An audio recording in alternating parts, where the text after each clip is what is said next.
The swell pushes Suraksha astern, scraping it against the southwest corner of the platform.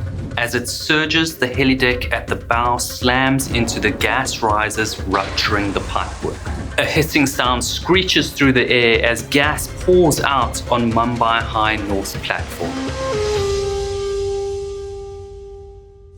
Located in the Gulf of Cambay in the Arabian Sea, 176 kilometers off the west coast of Mumbai lies India's largest oil field, the Mumbai High Field. Previously known as the Bombay High Field, this offshore oil field covers a surface area of approximately 115,000 square kilometers with an average depth of about 75 meters. Discovered in 1965 by a joint Russian and Indian seismic exploration team, the Mumbai High Field had an estimated total reserve of 1,659 million tons of crude oil. The field is operated by the state-owned Oil and Natural Gas Corporation, and the oil and gas produced are transported via pipeline to a processing plant in Viran, Mumbai. On the 26th of July 2005, Mumbai experiences heavy torrential rains with widespread flooding in many areas, including the Juhu helibase, which is the operations base for Pawan Hans, the helicopter service supporting the Mumbai High Field offshore platforms. The Mumbai High Field is divided into North and South blocks, the Mumbai High North and Mumbai High South. Located 100 kilometers from shore, is the field's northern block with a production complex consisting of 4 offshore platforms connected by bridges. These platforms have a wellhead process platform built in 1976 as the first offshore well in India. The residential platform followed in 1978. The Mumbai High North production platform was constructed in 1981, and the process platform for gas compression and water injection was added later. A total of 227 people work on board the 4 structures in the complex. Mumbai High North's production platform is an 8-legged steel jacket or an 8-legged tubular space frame structure with 3 topside decks. The 7-story steel platform produces 80,000 barrels of crude oil per day. It also processes gas, which is used in the gas lifting operation when recovering the oil. Gas lifting is a production method where gas is injected into a well to help lift the oil to the surface. It reduces the density of the oil and allows it to be lifted to the surface in places where the natural pressure in the well isn't sufficient to rise naturally. The platform houses 10 fluid import risers to extract oil and 5 export gas risers to inject gas into the well, ranging from 30 to 40 centimeters in diameter, situated outside the steel jacket.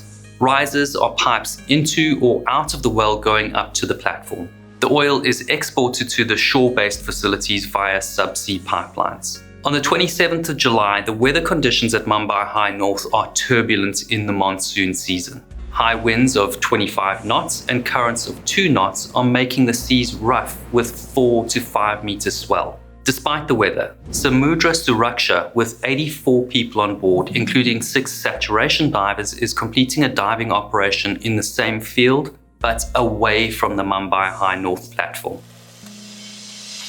Samudra Suraksha is a 100-meter multi-purpose support vessel equipped with a helipad and firefighting equipment owned by Oil and Natural Gas Corporation, but operated by the Shipping Company of India. Suraksha is a dynamically positioned Class 2 vessel with a single main propeller, 2 azimuth thrusters at the stern, and 2 tunnel thrusters at the bow. The dynamic positioning system operates the thrusters using computer control to compensate for the action of the wind and waves, responding automatically to satellite GPS signals in coordination with acoustic beacons on the seafloor and on the platforms.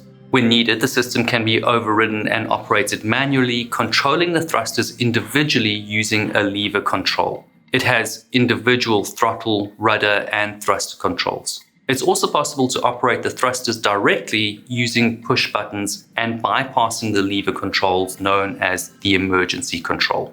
Suraksha has a saturation diving system which allows divers to be housed in a high-pressure environment so they can be deployed in the diving bell, recovered and rested without any change in pressure. By living in the saturation system, divers delay the lengthy decompression, which can take days, until the end of their 28-day tour. Noble Charlie Yester, with 73 people on board, is at the wellhead platform carrying out various downhole tasks on behalf of the charterer, the Oil and Natural Gas Corporation. Noble Charlie Yester is a jack-up rig capable of drilling to a depth of 7,620 meters and can operate in water as deep as 91 meters. A jack-up is a type of mobile offshore drilling unit. They're self-elevating with 3 or 4 movable legs that can be extended or jacked up above or below the drilling deck. This allows them to move to a new location and then situate themselves securely against the seabed to conduct their drilling operations. The jack-up's deck has space for drilling equipment, supplies, and living quarters. Noble Charlie Yester is located over the wellhead platform and engaged in a well workover in order to fix some issues and attempt to improve output. At 1400, Captain Suresh Chand, the master of Suraksha, is notified that their cook has accidentally cut off 2 of his fingertips while doing food preparation. Captain Chand orders the divers to be recalled to the bell and to recover the bell to the vessel. While the divers are being transferred to the saturation diving system on the ship, the crew discuss the situation of the injured cook. The captain believes the cook needs a medical evacuation to shore, and the Oil and Natural Gas Corporation representative agrees. They call Pawan Hans at Juhu Heli Base in Mumbai, but they're told that the choppers are grounded because of the bad weather. But an Mi-172 Pawan Hans helicopter is parked on the production platform heli deck. At 14:45, Captain Chand on the Suraksha calls the offshore installation manager on the production platform to request a helicopter transfer for the injured cook. Because of the high seas and 5-meter swell, landing aboard Suraksha to retrieve the injured cook is too dangerous, so the request is denied. Captain Chand requests permission to transfer the injured cook to the production platform using the man-riding basket so that he can receive proper medical attention. Suraksha is told to wait because the platform is busy with an offshore supply vessel. Suraksha calls the residential platform to request assistance from a doctor, but the doctor's not available. Suraksha then asks one of the jack-up drilling rigs, Aban 5, if the injured cook can be transferred to them for better care. Aban 5 refuses. They say they're unable to accommodate the injured person overnight. At 15:30, Suraksha calls the production platform again. Captain Chand talks to the offshore installation manager of the production platform, who finally agrees to allow a basket transfer using the south crane.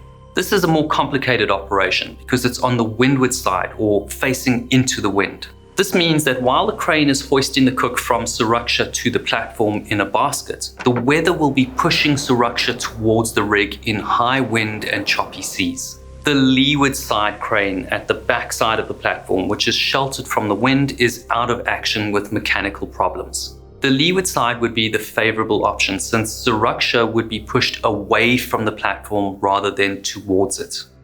Suraksha makes its way to the south side of the production platform. On their way, Captain Chand notices that the computer-assisted starboard azimuth thruster is experiencing problems. The chief engineer suggests delaying the approach so he can repair the faulty thruster. But they've already lost a lot of time in search of medical care for the injured cook, so the captain decides to proceed. They switch the dynamic positioning system to manual control using the joystick in emergency mode. Suraksha eases in stern first, its bow facing into a 35-knot wind, a 3-knot current, and 5-meter swell. At 16:05, the injured cook is successfully transferred by basket using the south crane on the production platform. As Suraksha starts to pull away, a large swell hits the vessel, pushing it back up against the southwest corner of the platform. As the bow rises out of the trough of the swell, the heli deck catches the export gas lift risers. These risers are located outside the jacket. They have protection guards fitted just above sea level as protection from smaller offshore supply vessels. Suraksha is a large multi-purpose support vessel, and when it connects, it ruptures the pipework, allowing gas to escape.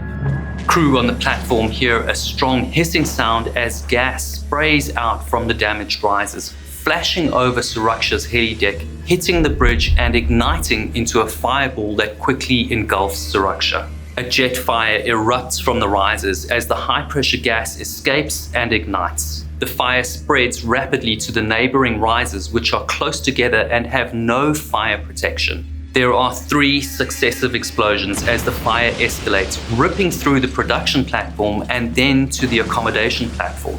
The emergency shutdown valves are activated, but some of the damaged risers are as long as 12 kilometers, holding a large volume of gas and oil which continues to escape, throwing flames as high as deck level. The explosions rip through the south crane, killing the operator.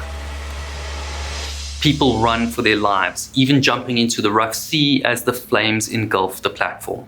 The injured cook jumps from the platform to escape the flames. An engineer aboard Suraksha is drinking tea with some colleagues when they feel the crash, hear the explosion, and see the fire. They immediately grab life jackets, climb down the boarding ladder, jump into the sea, and swim as fast as they can away from the burning ship and platform. They don't have time to launch the lifeboats. Captain Chand on the bridge of Suraksha maneuvers his burning ship away from the production platform, which is engulfed in flames. An aviation fuel tank explodes on the platform. Debris and fuel from the platform above rains fire down over Suraksha. The radio operator on the production platform hears the sound of explosions. He comes out of the radio room to investigate and sees the fire on the south side of the platform and Suraksha. He rushes back to his radio and sends out an emergency call to all stations for help. As the fire engulfs the production platform, it spreads to the adjoining platforms, igniting the processing, residential, and wellhead platforms. Noble Charlie Yester, the jack-up rig, is 300 meters away from the south side of the production platform, standing over the wellhead. The heat from the flames on the nearby rig are so intense that the crew are forced to abandon their vessel. The 73 persons on board evacuate the rig, but are only able to launch half their lifeboats. 2 people on the rig die from heat. The fire is so intense and spreads so rapidly that only 2 of the 8 lifeboats throughout the Mumbai North complex and 1 of the 10 life rafts are launched successfully. Those who don't make it to the lifeboats jump directly into the sea. Some have life jackets, but others don't have time to find one. In less than 2 hours, the Mumbai High North production platform collapses into the sea. Suraksha loses power and starts to drift, completely at the mercy of the strong currents and heavy swell. The ship is still burning and is at risk of sinking. Captain Chand gives the order to abandon ship. The hyperbaric rescue lifeboat located on the port side of Suraksha is damaged by the fire, preventing the saturation divers from abandoning ship. The 6 divers have completed a 60-meter dive and only just started decompression. Bringing them out of the chamber will probably kill them. Before the crew abandons Suraksha, the dive supervisor pressurizes the chamber to a depth of 85 meters. The depth of the seabed is 82 meters. This emergency protocol is to pressurize the chamber to a depth slightly deeper than the seabed. If the ship sinks with the divers on board, that will prevent the chamber from opening and flooding. Radio chatter between offshore supply vessels operating the area is heard over the airwaves. There's an explosion at Mumbai High North production platform. Mumbai High North production platform is on fire. All ships keep clear. Look out for survivors. Mumbai High North production platform has collapsed into the sea. All ships, proceed with utmost caution. There are hundreds of people floating with life jackets. Sumatra Suraksha is also on fire. Call for Navy helicopters, Coast Guard and hospital ships. Despite the poor visibility and heavy weather conditions, 15 offshore supply and multi-purpose support vessels operating near the Mumbai High North complex respond to the emergency and begin to arrive on the scene. 3 ships managed to pick up 143 survivors, including the injured cook, within an hour of the accident. Other survivors, like the engineer from Suraksha, are picked up drifting in rough waters 30 miles east of the production platform, several hours later. Captain Chand is rescued with severe burns. Aboard Suraksha, the divers are still trapped on the burning vessel. As the hours pass, the CO2 level inside the chamber increases, making it hard for the divers to breathe. There are 2 other decompression chambers adjacent to the chamber that the divers are in. Desperate to get clean breathing gas into their chamber, the divers open the valves from the other 2 chambers, which lets some fresh gas into their chamber, but also decreases the pressure in their chamber to the equivalent of 54 meters. The divers know that if the vessel sinks and the bell drops to the seabed, they won't be at the correct pressure. Suraksha is still burning. The Sumadra Prabha, a multi-purpose support vessel, comes alongside to put out the fire using its fire monitors. It takes 10 hours for Prabha to bring the fire under control. A rescue team from Prabha is sent to check on the divers. The rescue team pass a compound called soda sorb through the pressure hatch into the saturation chamber to absorb the CO2 and other acidic components in the air. They then pump a fresh supply of oxygen and helium mix into the chamber. A diving medical specialist is brought on board to supervise the divers. He increases the rate of decompression from 48 hours to 30. At daybreak, ships from the Indian Navy and Coast Guard arrive at the scene. By then, most of the survivors, some 326 people, are safely accounted for and picked up by the responding offshore supply vessels. The Indian Navy and Coast Guard managed to rescue an additional 12 survivors. Over a 15-hour period, 362 of the 384 persons at the accident site are rescued. 11 people are pronounced dead and 11 are lost at sea. The rescue operations are severely affected by the weather conditions. The monsoon grounds all helicopters in the area for several days. The risk of Suraksha sinking increases with every passing hour. So the rescue team decides to abort the decompression operation with 12 hours remaining. At 0400 on the 29th of July, they reduce the chamber pressure to sea level in less than 30 minutes and transfer the divers as quickly as possible to the decompression chamber on Prabha. The pressure is set to 30 meters for a normal decompression procedure. All of the divers survive. Prabha hands over Suraksha to a tugboat to be towed to Mumbai. 2 days later, on the 1st of August, about 12 nautical miles from the Mumbai coastline, the towing rope breaks and Suraksha drifts northwards at the mercy of the strong winds and tides. A large wave strikes Suraksha, capsizing and sinking the ship in 30 meters of water. The fire resulted in 22 fatalities, with 11 bodies being recovered and 11 lost at sea, including 2 from Suraksha. The damage from the incident was estimated to be around $370 million, including the loss of the Mumbai High North production and the helicopter, as well as Suraksha and damage to other facilities like Noble Charlie Yester, the jackup rig. Oil spills from the Mumbai High North disaster stretched for up to 16 kilometers. 85% of production was restored in just 5 weeks. The riser lines were diverted to Mumbai High South facilities.